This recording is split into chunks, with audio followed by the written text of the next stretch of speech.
Ipapakita sa video na ito ang proseso ng aking 3-minute step test. Pagkabangon pa lamang ay sinimulan ko ng kunin ang aking resting heart rate na tumagal ng 1 minuto. Ako ay nakaupo ng komportable at kinakalma ang aking sarili upang maging mas accurate at tama ang aking pagkuha ng resting heart rate. Makikita na habang hinihintay ko na mag-1 minuto, aking binibilang ang bawat pintig ng aking heartbeat. Pagkatapos ng 1 minuto, ang resulta ng aking resting heart rate ay 68 heartbeats per minute. Ang hagdan na aking gagamitin ay may sukat na 13.2 inches na tangkad at ito ay tamang-tama para sa aking 3-minute step test. Pagkatapos mahanda ang mga gagamitin at masigurado na tama ang kasuotan sa ehersisyo, ako ay nagsimula na sa warm-up. Ako ay nagsagawa ng mga stretching exercises mula sa kamay, braso, katawan hanggang sa mga hita at binti. Ang pag-warm up ay nakakatulong upang ihanda ang ating mga joints at muscles sa ating susunod na gagawing ehersisyo.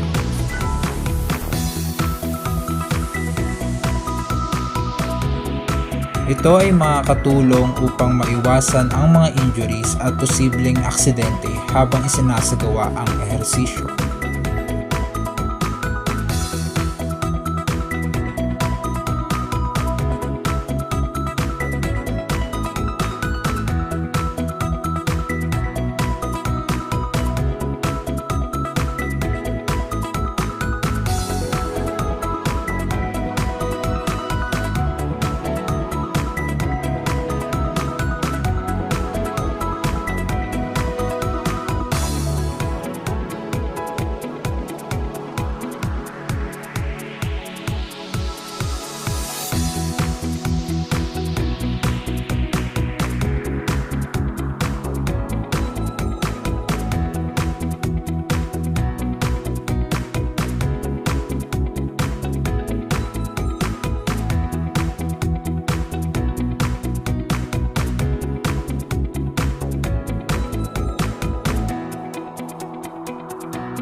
Gamit ang timer at metronome ay nagsimula na ako sa aking 3-minute step test.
Pagkatapos kong gawin ng 3-minute step test, ako'y nagpahinga.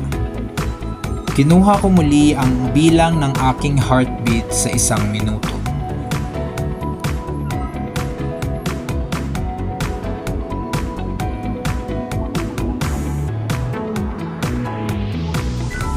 Pagkatapos kong gawin ng 3-minute step test, ang resulta ng aking heartbeat ay 92 beats per minute.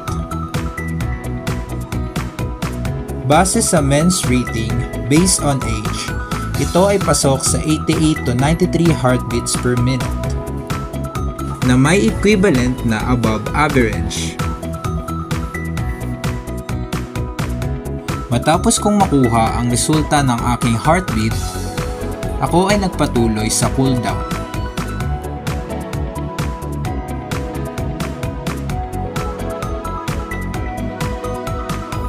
Ako'y nagsagawa na lamang ng mga body stretching exercises upang mapakalma ang aking sarili mula sa 3-minute step test.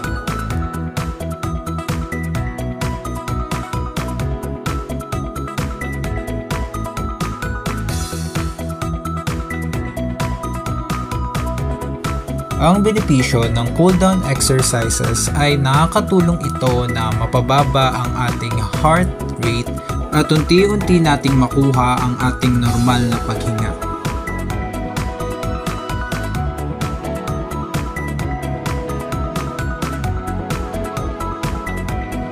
Makakatulong din ito sa recovery ng ating katawan mula sa ehersisyong ating ginawa.